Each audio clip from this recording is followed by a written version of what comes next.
pamamagitan ng mutual termination o pagkakaroon ng right of way problem na parehong nagdudulot ng hindi matuloy ang implementasyon ng mga proyekto.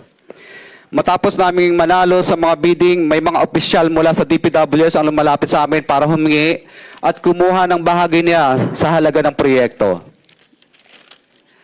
Ang hinihingi nilang porsyento ay hindi bababa sa 10% at umaabot pa sa 25% na naging kondisyon upang hindi maipit ang implementasyon ng kontrata.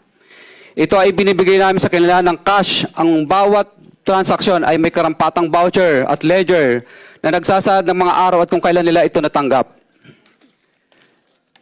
Ilan sa kanila ay sina Terence Calatrava, former Undersecretary of Office of the Presidential Assistant of the Visayas of the Philippines, Kong Roman Romulo of Pasig City, Kong Jojo Ang of Uswag Ilonggo Party List, Congressman Patrick Michael Vargas of Quezon City, Kong Juan Carlos Arjo Aitaide of Quezon City, Nicanor Nicky Briones of Agap Party List, Congressman Marcelino Marcy Teodoro of Marikina, Congressman Florida Robes of San Jose del Monte, Bulacan, Congressman Leandro Jesus Madroño of Romblon, Congressman Benjamin Benji Agarao Jr., Congressman Florencio Gabriel Bemnoel of Anwaray Party List, Kong Leo de Ode Tariela of Occidental Mindoro, Congressman Reynan Arrogancia of Quezon Province,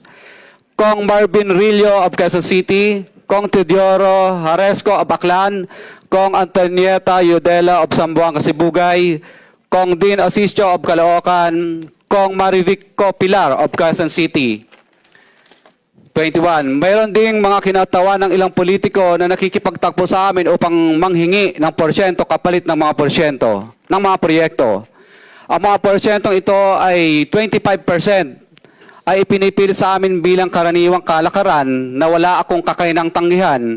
Ilan sa kanila ay sina Regional Director Eduardo Virgilio of DPWS Region 5, Director Ramon Ariola III of Unified Management UPMO, District Engineer Henry Alcantara, DPWS Bulacan First, Undersecretary Robert Bernardo, District Engineer Aristotle Ramos of DPWS Metro First, Pasig City, District Engineer Manny Bulusan of DPWS North, Manila Deo, District Engineer Edgardo C. Pingol of DPWS Bulacan Subdeo, District Engineer Michael Rosaria of DPWS Quezon Second Deo.